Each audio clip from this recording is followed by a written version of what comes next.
Hey gamers, if you like abstract strategy games and cute little frogs and you want to check out Quagmire, let's take a look at how this game plays.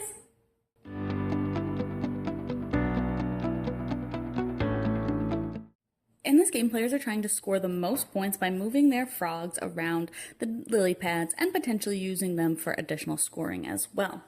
On a player's turn, they can do one of four things.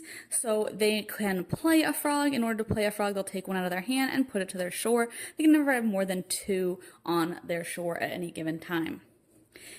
If they don't want to play a new one or can't, then they can move a frog. So this one will have to start on this lily pad here in front of me. They'll always start in one of the four spots in front of you, and then they will move to other ones. So if on the next turn I wanted to move this one again, I would move it up here because that is the second spot that it's supposed to be in.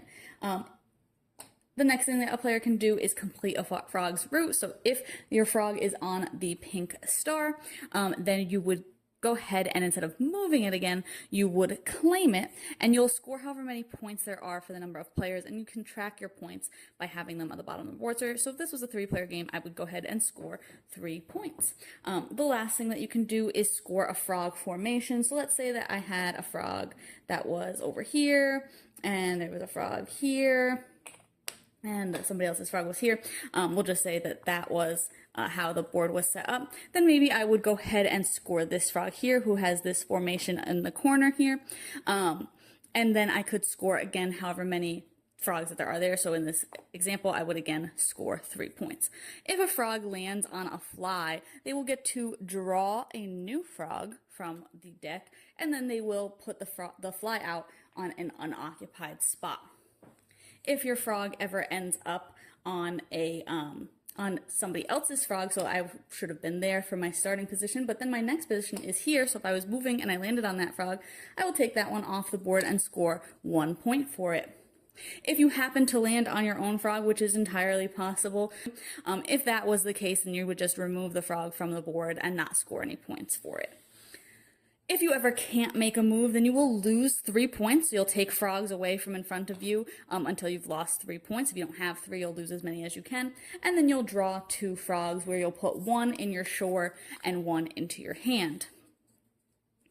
When the pile of frogs runs out, that'll trigger the end of the game. The game will continue until somebody again can't make any moves. They won't lose points in that instance. They won't lose them for triggering the end of the game, but that will then end the game for everybody, and you'll just do final scoring and see who has the most points. During that last bit of the game, if somebody lands on a fly, instead of moving it because there are no more frogs to draw, you'll just take it and you'll score 1 point for it at the end of the game.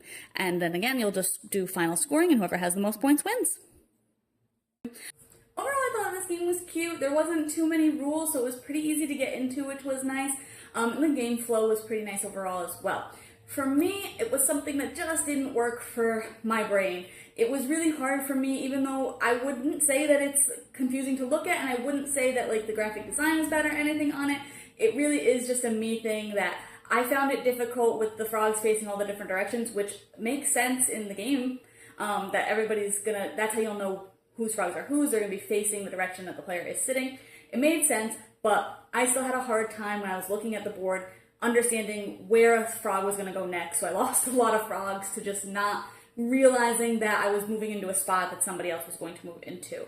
I did think that for other players, even though they could parse it out a lot quicker than me, it did sometimes on some turns lead to some AP because they realize, oh, if I move into this spot, then that frog will get squished by a different frog.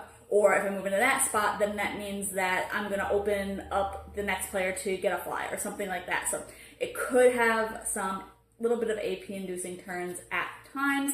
Overall, again, turn flow was pretty good. Everything did work well. For me, it's not something that I would come back to because I did find it visually confusing. But if you're not somebody who has a problem understanding things if they're facing different directions, which I feel like is most people, then you might like this a little bit more than I did. But you can check my full thoughts on the blog today to decide if this one's for you.